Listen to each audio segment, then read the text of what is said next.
আসসালামু আলাইকুম সুপ্রিয় শিক্ষার্থীরা, সকল বিষয়ে সাবজেক্ট ম্যাপিং চায় এইচএসসি 2024 ব্যাচের শিক্ষার্থীরা। তো তারা কি জন্য সাবজেক্ট ম্যাপিং চাচ্ছে এবং তারা আন্দোলনটা চালিয়ে যেতে চাইতেছে এবং সেই সাথে শিক্ষা বোর্ড মূলত কি বলছে এই বিষয়টা তোমাদেরকে আজকে জানিয়ে দেব। তো মূল টপিকে চলে যাব। যারা এখনো নতুন অবশ্যই চ্যানেলটি সাবস্ক্রাইব করে রাখো, আর যারা ফেসবুক পেজ থেকে দেখতেছো অবশ্যই ফলো দিয়ে লাইক দিবা, কারণ একটি লাইক আমাকে নতুন আপডেট দিতে উৎসাহিত করে। তো শুরু করা যাক। দেখো, প্রথমত বলবো যে বৈষম্যহীন রেজাল্ট চাইতে থাকে স্টুডেন্ট যারা আছে, তারা চাচ্ছে যে সিলেট বোর্ডের পরীক্ষা কিন্তু 3টা হয়েছে, তাদের কিন্তু এসিসির উপর প্রায় সবগুলাই সাবজেক্ট ম্যাপিং হচ্ছে। কিন্তু তাদের এইভাবে যদি সাবজেক্ট ম্যাপিং হয়, কিন্তু আমাদের ক্ষেত্রে কিন্তু সমস্যা পড়বে, কারণ তারা এ প্লাসের সংখ্যা বেশি হবে। কিন্তু গত 2022 সালে যখন আমরা পরীক্ষা দিয়েছি এসএসসি, তখন কিন্তু তাদের প্লাসের হার সর্বনিম্ন ছিল। এদিক তুলনায় আমরা মেডিকেলে চান্স পেতেও সমস্যা হবে, বুয়েটে চান্স পেতেও সমস্যা হবে, অনার্সের ক্ষেত্রে অনেকটাই সমস্যা হবে।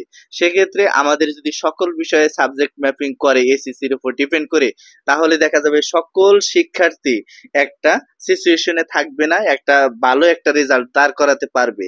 সেক্ষেত্রে আমরা চাচ্ছি যে বৈষম্যহীন রেজাল্ট দূরকরণে সাবজেক্ট ম্যাপিং করাই ভালো। কিন্তু শিক্ষা বোর্ড এদিক বিবেচনা করছে। গত একটা নোটিশে আমরা দেখতে পাইছি যে তারা বলেছে যে শুধু এসএসসির ওপর সাবজেক্ট ম্যাপিং হবে, ঠিক আছে, বাট যারা যে কয়টা পরীক্ষা দিয়েছে সেই কয়টা পরীক্ষার উপর ডিপেন্ড করে তাদের রেজাল্ট পাবলিশ করা হবে। এখন সিলেট বোর্ড তো শুধু 3টা পরীক্ষা দিয়েছে, আর অন্যান্য বোর্ড 6টা বা 7টা পরীক্ষা দিয়েছে।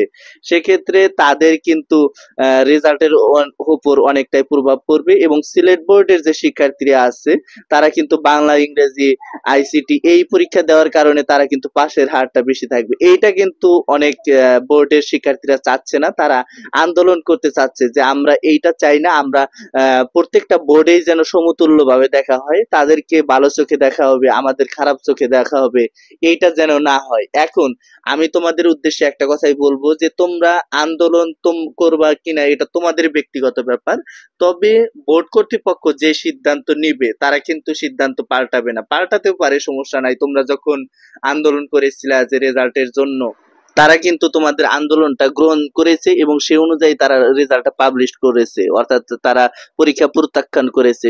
এখন তোমাদের একটাই আন্দোলন হচ্ছে, সেটা হচ্ছে তোমরা চাচ্ছ সিলেট বোর্ডের মতো তোমাদের জন্য সাবজেক্ট ম্যাপিং করে, কিংবা সকল বিষয়ে তোমাদের সাবজেক্ট ম্যাপিং করে। দেখো, সকল বিষয়ে সাবজেক্ট ম্যাপিং করবে কিনা এটা জানা নাই, তবে 50% বলা যায় সাবজেক্ট ম্যাপিং সকল বিষয় করতে পারে, আবার নাও করতে পারে। যেহেতু শেষ পর্যায়ে এসে গেছো, আর মাত্র 15 থেকে 20 দিন আছে তোমাদের রেজাল্ট পাবলিশ হওয়ার, 15 থেকে 20 দিনের মধ্যে তারা রেজাল্টটা পাবলিশ করবে, আর সেই অনুযায়ী তারা কার্যক্রম চালিয়ে যাচ্ছে বোর্ড কর্তৃপক্ষ। এই ছিল আজকের ভিডিওটা। সামনে কোন আপডেট চাও অবশ্যই কমেন্ট বক্সে জানাবা। ধন্যবাদ সবাইকে। আসসালামু আলাইকুম।